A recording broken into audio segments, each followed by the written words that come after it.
One nation one election metropolitan एवं 2047 तक भारत कैसा हो को लेकर सोनकच्छ विधायक डॉक्टर राजेश सोनकर और वन नेशन वन इलेक्शन के सह संयोजक पुष्पमित्र भार्गव महापौर इंदौर द्वारा सोनकच्छ विधानसभा की जनता से जनसंवाद किया। भारत के प्रधानमंत्री नरेंद्र मोदी के vision one nation one election वर्ष 2047 में भारत की आजादी के 100 साल पूरे हो जाएंगे, तब भारत कैसा हो, इसलिए जनता से रूबरू होकर इस पर राय मशविरा करने हेतु सोमवार को सोनकच्छ विधायक डॉक्टर राजेश सोनकर द्वारा क्षेत्र की जनता से रूबरू जनसंवाद कार्यक्रम आयोजित किया गया, जिसमें वन नेशन वन इलेक्शन के सह संयोजक पुष्पमित्र भार्गव महापौर इंदौर, जिला संयोजक राजेश यादव उपस्थित हुए। साथ ही सोनकच्छ विधानसभा के प्रबुद्ध जन, विभिन्न सामाजिक संगठन, राजनीतिक लोग भी शामिल हुए। कार्यक्रम में one nation one election Indore Ujjain metropolitan region और भारत की आजादी के 100 साल 2047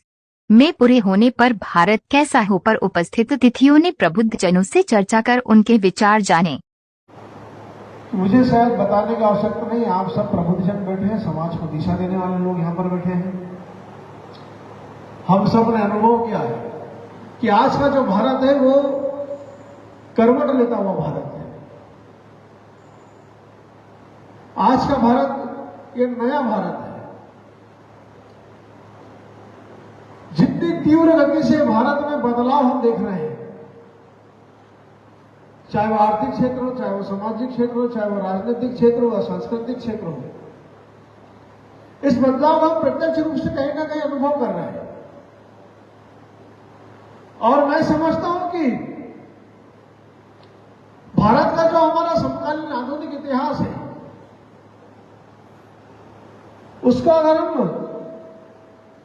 रूपांतकारी समकालीन इतिहास को अगर हम देखते हैं तो 3 रूपांतकारी रूप में हम उसको देख सकते हैं। पहला, देश की आजादी के समय स्वतंत्रता संग्राम का जो संघर्ष, एक दौर वो था, और दूसरा दौर देश की आजादी के बाद भारत को बनाने के लक्ष्य की प्राप्ति की चाह का जो दौर था कि मेरा देश आजाद हो गया है। अब भारत को आजाद होने के बाद किस प्रकार का भारत बनना चाहिए, हमने जो लक्ष्य निर्धारित कर रहे हैं, उस लक्ष्य को पाने की जो चाह मन में थी, उस चाह के लिए जो काम किया जा रहा था, वो हमारा दूसरा रूपांतकारी दौर था। और तीसरा जो दौर है वो वर्तमान का विकसित